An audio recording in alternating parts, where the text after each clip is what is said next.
Assalamualaikum everyone. I'm Farhad Jan, clinical psychologist and the trainer. Welcome you to the Learners Academy. This is our lecture number 11. Previously we discussed about the steps we followed while constructing any of the test, and in today's lecture we discuss about the item writing. Items writing, like we discussed कि in our test there are the different items जो हम लोग जिनको mention करते हैं अपने test में. जब भी आपने कोई भी स्केल या कोई भी टेस्ट देखा होगा तो आपको कुछ स्टेटमेंट्स नज़र आती हैं, कुछ क्वेश्चंस नज़र आते हैं. एक्चुअली वही जो है उनको ही हम लोग टेस्ट आइटम्स कहते हैं. ठीक है. सो while writing the test items it is necessary that you must know what is the nature, what is the range of items के. आपका क्या इंटरेस्ट है, आप किस टॉपिक के बारे में लोगों से उनके रिस्पॉन्सेज कलेक्ट करना चाह रहे हैं. तो सबसे इम्पॉर्टेंट चीज़ कि आपके जो आइटम्स हैं वो आप उनकी नेचर जो है पर्टिकुलर डोमेन से रिलेटेड ही होनी चाहिए. ठीक है. फिर उसके बाद कंटेंट के जो वर्ड्स या जो कंटेंट आप अपने आइटम्स में यूज़ कर रहे हैं वो पर्टिकुलर होनी चाहिए, वो स्पेसिफिक होनी चाहिए आपके टॉपिक से. फिर उसके बाद एक बात आती है types of items. There are the different types of items. ठीक है. लाइक आप एग्जांपल ले लें प्रोजेक्टिव टेस्ट की. ठीक है. तो प्रोजेक्टिव टेस्ट में क्या होता है, कुछ इमेजेस होते हैं, कुछ फिगर्स होती हैं, कुछ ड्राइंग्स होती हैं जिनको एज अ स्टिमुलस जो है वो आप प्रेजेंट करते हैं अपने रिस्पोंडेंट को, and then respondent will answer, he और she will give you the response according to that stimulus. ठीक है. तो वो आप किस चीज़ को मैयर करते हैं, वो आपके पर्सनैलिटी टेस्ट के लिए सूटेबल है. बट आप प्रोजेक्टिव टेस्ट एक achievement as a achievement test आप उसको यूज़ नहीं कर सकते. ठीक है. किसी के अचीवमेंट को फाइंड आउट करने के लिए यूज़ नहीं कर सकते. सो दिस इज़ कि आपके जो आइटम्स हैं उनकी क्या टाइप है. ठीक है. After deciding about the types of the item writing में एक और इंपॉर्टेंट चीज़ है, that is the number of the items. There are different range होती है नंबर ऑफ आइटम्स की. लाइक कुछ टेस्ट होते हैं बड़े शॉर्ट से होते हैं जिसमें आपको 4 to 5 आइटम्स होंगे. ठीक है. कुछ टेस्ट होते हैं जिसमें नंबर ऑफ आइटम्स होते हैं. Like if you take the example of the MMPR which includes round about 500 plus items उसमें इंक्लूडेड हैं. उसके डिफरेंट वर्जन्स हैं but that is very lengthy test. ठीक है. सो दिस इज़ के नंबर ऑफ आइटम्स वेरी करते हैं. कुछ टेस्ट में शॉर्ट होते हैं, कुछ में बहुत ज़्यादा होते हैं. ठीक है. अगेन इट डिपेंड्स कि आप किस टॉपिक पे बात कर रहे हैं, आपके टॉपिक में कौन कौन से सब स्केल्स आपने उसमें इंक्लूडेड करने हैं, कौन कौन से जो है एस्पेक्ट्स हैं जिनको आपने अपने उस टेस्ट के अंदर डिस्कस करना है. So number of the items are totally according to your domain that you want to discuss in your test और इन योर स्केल. ठीक है. अच्छा, उसके बाद है कि डिफरेंट टेस्ट फॉर्मेट होते हैं. अब डिफरेंट जो फार्मूलाज हैं for creating the test items उनको फॉलो किया जाता है, जिसमें से मेजरली जो है that is dichotomous format. Item का डायकोटमस फॉर्मेट होता है जिसमें आपके पास सिर्फ 2 रिस्पॉन्सेज हैं. ठीक है. Like respondent can only give their response on 2 options. या तो वो ट्रू होगा, फॉल्स होगा. ठीक है. Any of like option yes, no. ठीक है.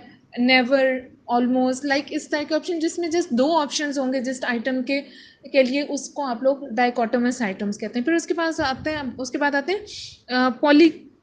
पॉलीक्रिटोमस आइटम्स. ठीक है. जिसमें मल्टीपल रिस्पॉन्सेज आप दे सकते हैं, मोर देन 2 रिस्पॉन्सेज जिसमें इंक्लूडेड होते हैं. कुछ इस तरह के आइटम्स होते हैं जिनको मैचिंग आइटम्स कहा जाता है. मैचिंग आइटम्स आर दोज जिसमें रिस्पोंडेंट को क्या कहते हैं, उसे डिफरेंट ऑप्शंस दिए जाते हैं. ठीक है. मल्टीपल चॉइस फॉर्मेट होता है काइंड ऑफ मैचिंग. उसमें से जो आपका रिस्पोंडेंट है उसने मैच करना होता है कि बहुत सबसे सिमिलर कौन सा है आपके आइटम के अकॉर्डिंग. ठीक है. तो वो मैचिंग आइटम्स होते हैं. Then is the liquid format. Liquid format that is the most commonly use format for different psychological test. आपने अगर कभी भी कोई सर्वे फिल किया हो या खुद कोई टेस्ट या कोई स्केल आपने एडमिनिस्टर किया हो, आपने देखा होगा उसमें 5 ऑप्शंस होते हैं for the respondent. Like strongly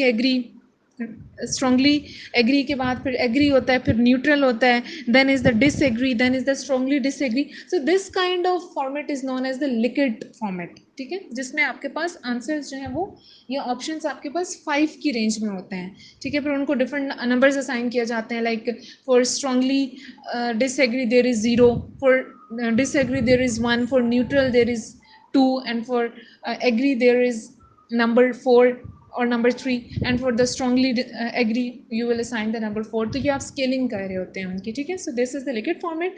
another format that is most important is the category format. ठीक है. कैटेगरी फॉर्मेट में क्या होता है, जिसमें कैटेगरीज बनी होती हैं. Like you can say if there are two categories, one is for vegetables and second one is for the fruits. This is what I am giving you the example. ठीक है. And you ask your respondent कि आपने इन दोनों category में से choose करनी है कि जो आपका आइटम है, टेस्ट आइटम है, वो कौन सी कैटेगरी से रिलेट कर रहा है. सपोज कि आपका आइटम है एप्पल बिलोंग्स टू व्हाट.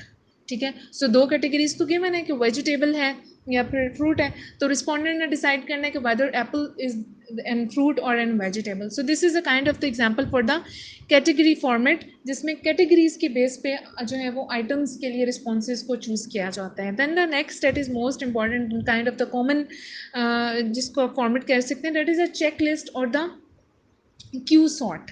ठीक है. अब चेक लिस्ट में क्या होता है, it includes list of the adjectives.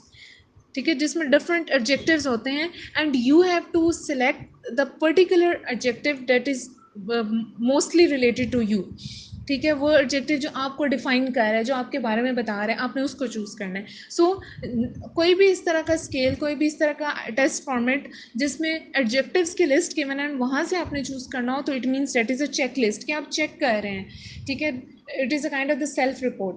ठीक है. सो ये हम लोगों ने आज डिस्कस किया है आइटम्स राइटिंग के हवाले से, जिसमें हम लोगों ने बात की नेचर की कि क्या क्या होता है. ठीक है. नेचर को हम लोगों ने देखना है, कंटेंट को देखना है, नंबर ऑफ आइटम्स को देखना है, देन कौन कौन से फॉर्मेट्स हैं जिनको फॉलो किया जाता है. So this is all about today's lecture. Thank you.